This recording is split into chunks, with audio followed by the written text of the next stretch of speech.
अस्सलामुअलैकुम। Welcome to study zone. Last lecture में हमने स्पर्म सेल के स्ट्रक्चर को डिटेल स्टडी किया and in our today lecture we will talk about testicular structures. Testis basically होते क्या हैं? स्पर्म्स जो है वो मेल जर्म सेल होते हैं जो कि मेल गुनेट्स में प्रोड्यूस होते हैं, इन्हीं को हम टेस्टिस का नाम देते हैं। वर्टिब्रेट्स या इंसेक्ट्स की अगर हम बात करें तो उनके जो टेस्टीज होते हैं उनके अंदर large number of seminiferous tubules होती हैं।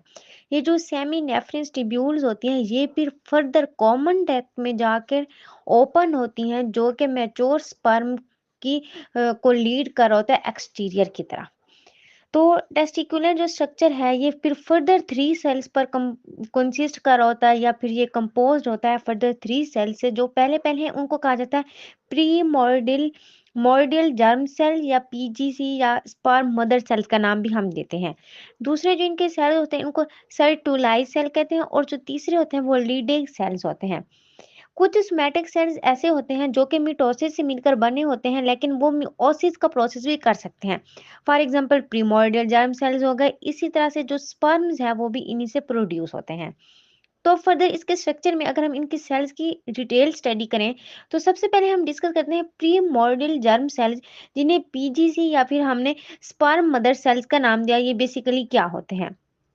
ये ऐसे सेल्स होते हैं जिनमें जो एक थिंग होती है वो कॉमन होती है मेल और फीमेल में। वो क्या कॉमन पॉइंट है? वो ये है कि ये मियोसिस के लिए कैपेबल होते हैं।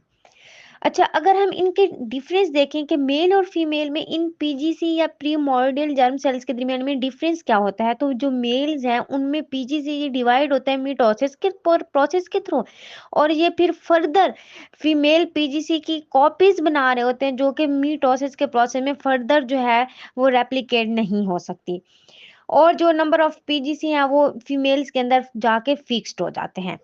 तो अगर हम मेल की बात करें तो ये जो पीजीसी हैं ये फिर फर्दर कन्वर्ट हो जाते हैं स्पर्म में, जो कि फीमेल में कुछ टाइम्स डीजनरेट होते हैं और फिर फर्दर एग में कन्वर्ट हो जाते हैं। अगर हम ये हमने बात की ओवरऑल जितने भी मेल के अंदर पीजीसी थे उनकी बात की। अगर हम एक पीजीसी की बात करें तो वो अंडरगो होता है मिटोटिक डिवीजन में, जो कि फिर फर्दर 4 स्पर्म्स की प्रोडक्शन करता है फीमेल के अंदर, फर्दर 4 स्पर्म की प्रोडक्शन करता है।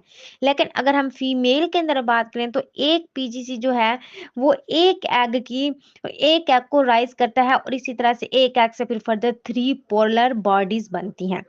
अगर हम रैट के अंदर बात करें प्री मॉडल जर्म सेल्स की, तो उनके अंदर 8 मिटोटिक डिवीजन्स होती हैं और इसी तरह से ये फर्दर मियोसिस के प्रोसेस के थ्रू स्पर्म्स की जो है प्रोडक्शन करते हैं। नेक्स्ट जो हमने इनके टाइप डिस्कस की वो थी सर्टुलाइज सेल्स या फिर जिन्हें इन ह्यूमंस अगर हम बात करें तो जो सेटेलाइट सेल्स होते हैं ये मेन सेल टाइप होते हैं प्यूबर्टी की स्टेज तक, जिसके बाद जो ओनली 10% ऑफ द सेल होता है वो उसके अंदर सेमी नेफ्रियस ट्यूब्यूल्स के अंदर सेल्स की लाइनिंग बन जाती है, वो इन्हीं सेटेलाइट सेल्स की होती हैं। अगर हम जो एल्डर मैन होते हैं इनमें बात करें तो इनमें जो D number of germinal epithelial cells हैं कॉमन बात करें तो वो डिक्रीज होना शुरू हो जाते हैं जब वो एल्डर स्टेज में पहुंचते हैं। सर्टुलाइज सेल के इफेक्ट की बात करें तो ये जो सर्टुलाइज सेल्स हैं ये इस तरह से इफेक्टेड नहीं होते।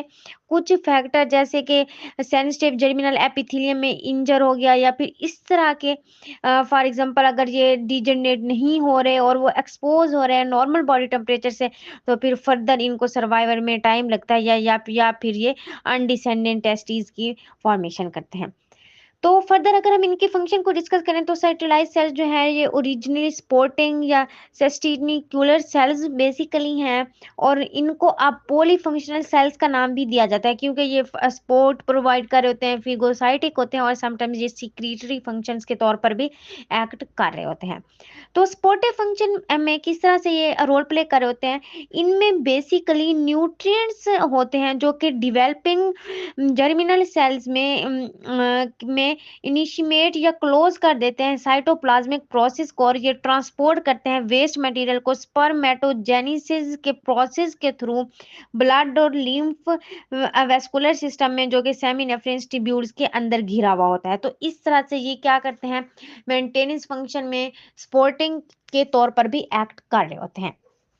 नेक्स्ट अगर हम इनका फंक्शन देखें तो हम ये देखते हैं कि ब्लड टेस्टिस बैरियर के तौर पर भी ये एक्ट करते हैं। वो किस तरह से करते हैं कि ये क्योंकि इनके अंदर सेंशियल यानी ग्रुप ऑफ सेल्स जो हैं उनके अंदर क्रॉस वॉल्स जो है वो प्रेजेंट नहीं है, तो ये क्योंकि ये एसेंशियल है इसीलिए ये जो स्ट्रक्चर्स हैं या मटेरियल्स हैं इनमें जो ब्लड है वो डायरेक्टली पीजीसी में पास थ्रू नहीं होता, लेकिन ये फिल्टर होकर गुजरता है सर्टिलाइज सेल्स के थ्रू, और ये फिर यूजफुल या यूटिलाइज्ड होते हैं जब सर्टिलाइज सेल्स इनमें इनकी जो नीड होती है उसको कंप्लीट करते हैं और इनको फर्दर जो है वो रास्ता देते हैं कि ये पास थ्रू हो जाए प्रीमोर्डियल जर्म सेल या मदर सेल्स की तरफ ये मूव आउट कर जाए।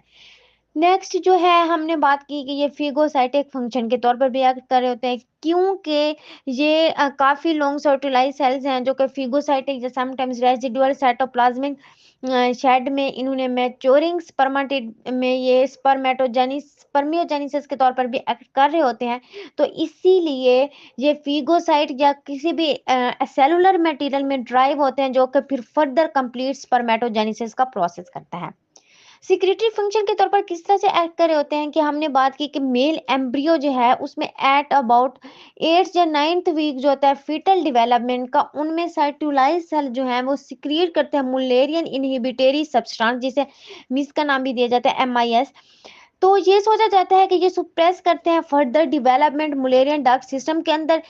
मुलेरियन डक्ट सिस्टम जो है ये एम्ब्रियोनिक स्ट्रक्चर है जो कि डिवेलप होती है फीमेल रिप्रोडक्टिव ट्रैक के अंदर, फॉर एग्जांपल ओविडक्ट हो गई, यूट्रस सर्विक्स, या फिर जो प्री बोर्टल टेस्टीज होती हैं, प्री प्यूबर्टल जो टेस्टीज होती हैं उनमें ये सीक्रेट करती हैं एक सब्सटेंस जो कि प्रिवेंट कर होते हैं मियोटिक डिवीजन में जर्मिनल एपिथेलियल सेल्स को। अच्छा, इन सेक्सुअली मैच्योर टेस्टिस की बात करें तो जो सर्टिलाइज सेल हैं वो एंडोरोजन बाइंडिंग प्रोटीन जो है उसको सीक्रिएट कर होते हैं जो कि टेस्टोस्टेरोन के साथ जाके बाइंड हो जाती है। सर्टिलाइज सेल्स जो हैं ये हार्मोन इनहिबिन को भी सीक्रिएट कर रहे होते हैं जो कि इनहिबिट करती है FSH की सिक्रीशन को पिट्यूटरी ग्लैंड से। इसके अलावा ये स्पर्मियोजेनिसिस के रेट को भी कंट्रोल में ला रहे होते हैं। जो थर्ड टाइप के सेल्स हैं वो है लेडिक सेल या फिर इंटरस्टिशियल सेल्स का जिनको हमने नाम दिया। टेस्टिस के अंदर cluster of endocrine gland sales हैं जिन्हें हम बेसिकली इंटरस्टिशियल सेल या लाइडिंग सेल्स का नाम भी देते हैं, क्योंकि इसको एक German anatomist Franz von Leydig ने डिस्कवर किया, इसलिए हम इन्हें लेडिक सेल का नाम भी देते हैं। ये जो सेल्स हैं ये सेमीनेफ्रस ट्यूब्यूल्स में आउटसाइड ऑफ द इंटरट्यूबुलर कंपार्टमेंट ये प्रेजेंट होते हैं, और ये जो लेडिक सेल है ये एंडोरोजन हार्मोन को सिक्रिएट कर रहे होते हैं और इसके साथ टेस्टिरोन को भी, जो कि फिर फर्दर स्टीरॉयड हार्मोन के तौर पर एक्ट करता है और वो development of male secondary sexual character puberty के तक ये सारा जो है इसको लीड कर रहा होता है। टेस्टिरोन जो है ये इसलिए भी एसेंशियल है क्योंकि ये फंक्शन देता है सेमीनेफ्रिन एपिथेलियम के तौर पर, और इसको समटाइम्स जो सिक्रेटरी एक्टिविटी होती है लेडिंग सेल की ये कंट्रोल भी की जाती है। पिट्यूटरी गोनाडोट्रोपिक हार्मोन हो गया, ल्यूटेनाइजिंग हार्मोन हो गया, ऑफन इसको रेफर किया जाता है interstitial cell stimulating hormone male के अंदर। तो इस तरह से भी ये इनके फंक्शन परफॉर्म कर रहा होता है या फिर टेक प्ले कर रहा होता है। तो ये थी टेस्टिकुलर स्ट्रक्चर की detailed study. I hope so कि आपको इस लेक्चर की क्लियर अंडरस्टैंडिंग हो गई होगी। इससे रिलेटेड आपको कोई भी क्वेश्चन हो आप कमेंट बॉक्स में पूछ सकते हैं। Thanks for watching my lecture.